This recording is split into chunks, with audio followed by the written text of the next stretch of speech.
Marisa merupakan seorang gadis berusia 18 tahun yang kini sedang duduk di bangku sekolah menengah atas.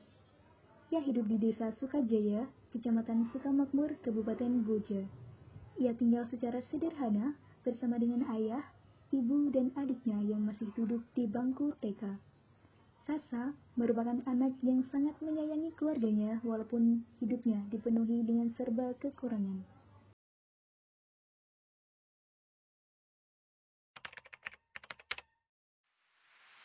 Suatu hari, pada saat orang-orang sedang tertidur lelap, hujan deras tiba-tiba mengguyur rumah Sasa dan rumah penduduk lainnya. Pada saat itu, hujan mengguyur dengan sangat dahsyat dan dalam jangka waktu yang sangat lama, hingga menyebabkan air masuk ke dalam rumah dengan ketinggian mencapai 1,5 meter. Hujan deras kala itu membawa Sasa terseret dalam kencangnya aliran banjir dan menyebabkan ia terpisah dari keluarganya. Untung saja saat hendak tenggelam, Sasa menemukan pelepah pohon pisang yang mengapung di dekatnya. Dengan penuh usaha, ia langsung mengambil pelepah tersebut dan menjadikannya sebagai pelampung. Setelah kurang lebih semalaman terombang-ambing di atas banjir, akhirnya Sasa ditemukan oleh tim pencari dalam keadaan yang sangat lemas.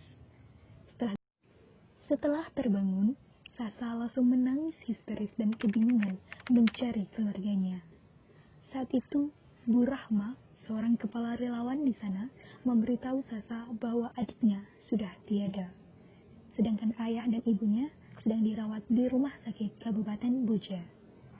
Atas kejadian yang menimpanya ini, Sasa mengalami trauma dan rasa sedih yang sangat mendalam, sehingga ia membutuhkan bantuan dari konselor untuk memulihkan keadaannya.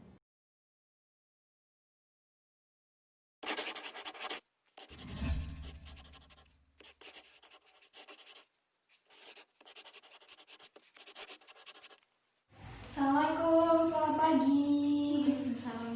Selamat pagi. Baik, perkenalkan Mbak, nama saya Nurse Diah Khalusat Mu'imah. Mbak bisa memanggil saya Nurse Diah. Kalau boleh tahu, ini dengan Mbak siapa ya? Saya Sasa Marisa. Nurse bisa panggil saya Sasa.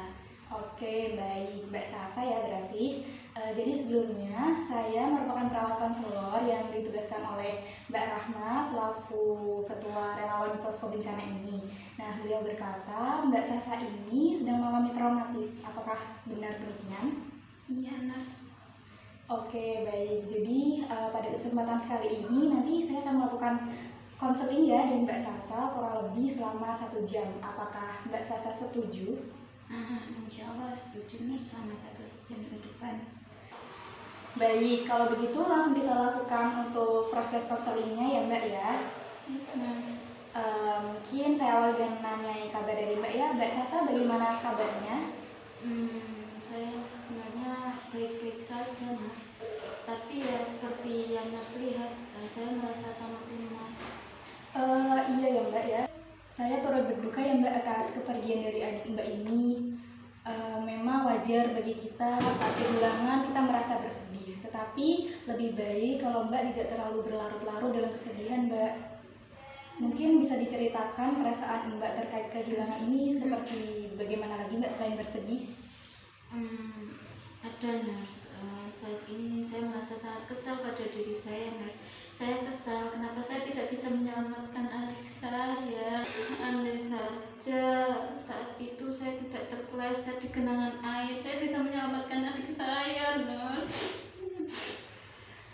Baik, saya mengerti apa yang Mbak rasakan. Memang saat kita merasa kehilangan dan sesuatu hal buruk terjadi pada kita cenderung untuk menyesal dan menyalahkan kejadian yang terjadi atas diri kita Mbak.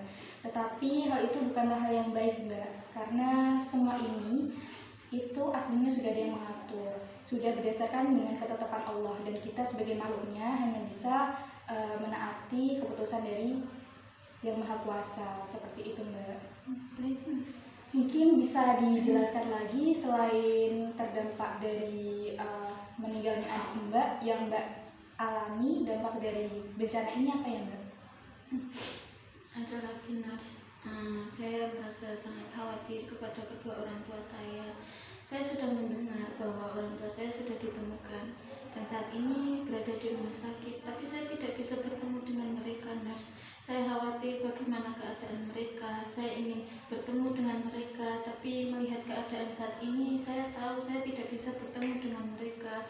Saya merasa sendirian di sini, nurse. Saya merasa kesepian. Saya butuh ditemani. Saya butuh adik saya butuh kedua orang tua saya, nurse.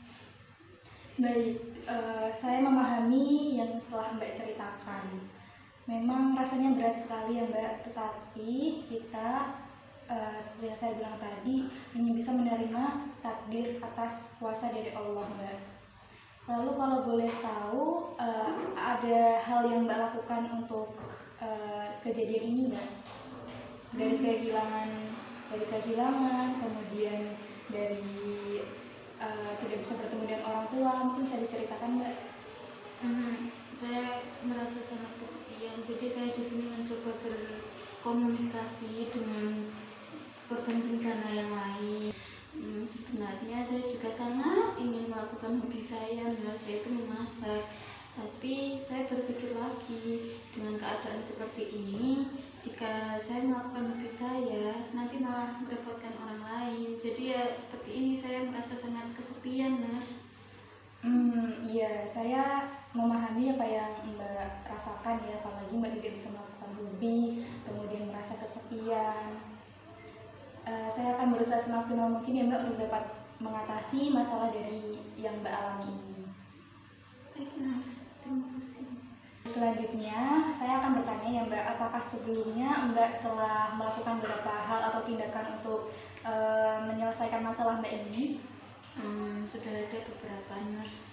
Saya selalu beranggapan bahwa segala yang terjadi di dunia ini adalah rencana dari Allah, termasuk juga saya kehilangan adik saya jauh dari orang tua saya, itu juga sudah termasuk rencana dari Allah, kehendak dari Allah. Jadi saya juga beranggapan bahwa rencana dari Allah adalah rencana yang terbaik bagi hamba-Nya. Baik, benar sekali ya Mbak. Lalu apakah ada cara lain lagi Mbak bisa diceritakan? Selain itu saya juga melakukan beberapa kegiatan, nurse. Saya suka membantu orang lain yang ada di posko ini. Jika tidak begitu, saya beribadah kepada Allah, atau tidak, saya membaca Al-Quran, nurse. Wah, subhanallah, ternyata Mbak Sasa ini sudah bisa mengatasi masalahnya dengan hal-hal yang positif dan dewasa ya Mbak. Saya sangat salut dan mengapresiasi sekali kepada Mbak Sasa. Memang tadi yang sudah dijelaskan Mbak Sasa, seperti kita menerima takdir dari Allah, kemudian melakukan hal-hal yang positif untuk menyibukkan diri adalah hal yang tepat untuk menghilangkan rasa cemas kita Mbak. Tapi beberapa kali rasa cemas itu menghampiri saya lagi, nurse. Mungkin punya cara untuk menghilangkan rasa cemas yang saya alami. Baik, jadi masih ada terapi ya Mbak untuk menghilangkan rasa cemas dan khawatir yang sering timbul itu. Kita dapat menyelesaikannya dengan melakukan terapi mindfulness. Sebelumnya apakah Mbak Sasa sudah mengetahui apa itu terapi mindfulness? Saya sepertinya belum pernah mendengarnya, Nas. Mungkin Nas bisa jelaskan terlebih dahulu. Saya juga sangat penasaran dengan terapi tersebut. Nah, baik, saya jelaskan terlebih dahulu ya Mbak Sasa. Jadi, terapi mindfulness ini adalah suatu metode terapi untuk menghilangkan cemas, kemudian rasa khawatir dengan menghilangkan segala pikiran-pikiran negatif yang ada di pikiran kita dan memfokuskan pikiran kita pada hal yang positif dengan pertolongan dari Allah. Seperti itu Mbak. Nah, sebelumnya apakah Mbak Sasa mau untuk melakukan terapi mindfulness ini? Saya sangat bersedia, Nas, bisa langsung dimulai saja.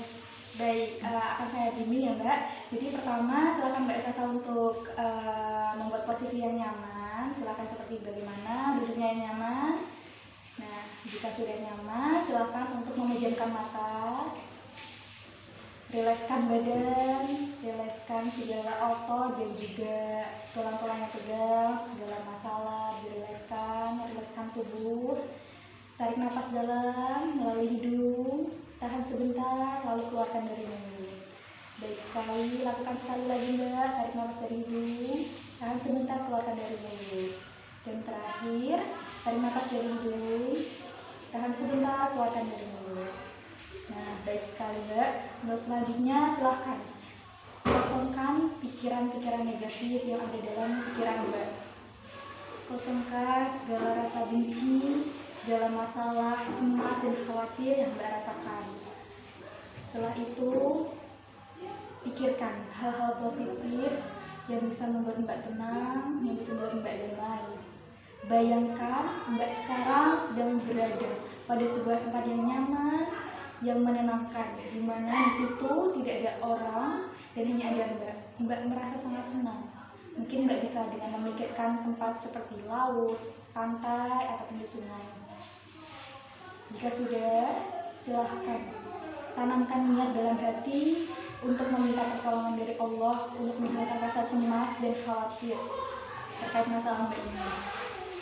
Jika sudah niat Mbak, silahkan untuk bermuhasabah, berintrospeksi pada diri sendiri terkait kesalahan ataupun tindakan-tindakan buruk yang telah Mbak lakukan selama ini. Jika sudah, istighfar, letakkan tangan di dada, istighfar, mulai astagfirullahaladzim, astagfirullahaladzim, sekali lagi astagfirullahaladzim. Niatkan untuk meminta pertolongan dan memohon ampun dari Allah dengan sungguh-sungguh. Astagfirullahaladzim. Setelah itu lakukan body scan ya Mbak, dengan cara mensyukuri bahwa Allah itu dekat, mensyukuri nikmat Allah, bahwa Mbak telah diberi kesempatan untuk hidup dan juga kesempatan untuk memperbaiki diri lagi. Alhamdulillah, alhamdulillah, gunakan kesempatan yang baik yang telah diberikan oleh Allah. Selanjutnya, peluk diri Mbak, silakan kedua tangan, peluk erat-erat diri, kemudian katakan pada diri sendiri, aku adalah orang yang hebat. Aku adalah orang yang hebat. Aku adalah orang yang kuat. Aku adalah orang yang kuat. Aku pasti bisa menghadapi masalahku ini. Aku pasti bisa menghadapi masalahku ini. Peluk diri erat-erat Mbak, tanamkan pasti bisa untuk menyelesaikan semua masalah. Semua pertolongan dari Allah. Sekarang coba untuk berdoa, meminta pertolongan dari Allah dengan sungguh-sungguh. Meminta untuk dihilangkan rasa cemasnya, meminta untuk diberikan yang terbaik bagi keluarganya, bagi adiknya. Semoga di balik semua ini ada rencana Allah yang sangat indah. Yakinkan pada diri sendiri bahwa Allah adalah Zat yang Maha Menyembuhkan.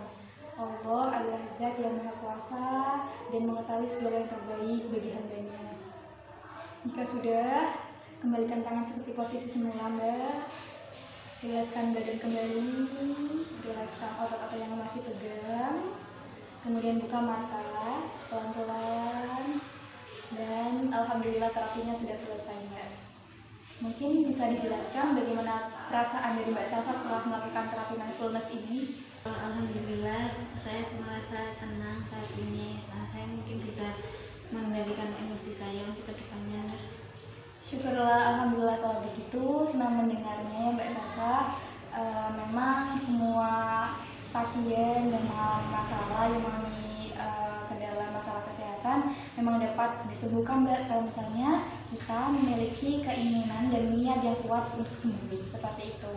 Jadi tetap semangat seperti ini ya Mbak. Semoga nanti permasalahan Mbak ini bisa segera teratasi. Nah, kalau boleh tahu, mungkin bisa dijelaskan dari awal tadi Mbak terkait cara penanganan yang tepat untuk menghilangkan rasa cemas dan khawatir. Saya insya Allah bisa menjelaskannya lagi Mbak. Yang pertama yaitu saya harus punya keyakinan yang kuat. Kalau saya bisa menghadapi ini, saya harus bisa berpikir positif terhadap apa yang terjadi saat ini. Selain itu, saya juga bisa membantu orang lain dan melakukan hal-hal positif yang lainnya. Yang terakhir yaitu saya bisa melakukan terapi mindfulness seperti yang Mas ajarkan tadi. Wah, benar sekali ya Mbak. Alhamdulillah Mbak Sasa masih mengingat penjelasannya dari yang awal kita lakukan tadi. Nah, untuk selanjutnya proses evaluasi nanti akan kita lakukan di akhir saja ya Mbak. Soalnya nanti ke depan masih ada terapi yang harus kita lakukan. Karena waktunya sudah terbatas juga, saya mau langsung pamit saja ya Mbak. Ya, terima kasih atas kesediaan waktunya. Nanti tahun depan kita akan bertemu lagi di tempat dan juga di waktu yang sama, seperti itu. Baik Nurse, insya Allah pekan depan saya bisa bertemu lagi di sini. Baik, dijaga terus kesehatannya, diterapkan tadi yang sudah saya sampaikan ya Mbak. Terima kasih, mungkin saya mau pamit dulu ya Mbak. Terima kasih atas waktunya. Ya. Semoga cepat sembuh. Ya, terima kasih Nas. Baik, saya pamit dulu ya. Ya, Assalamualaikum.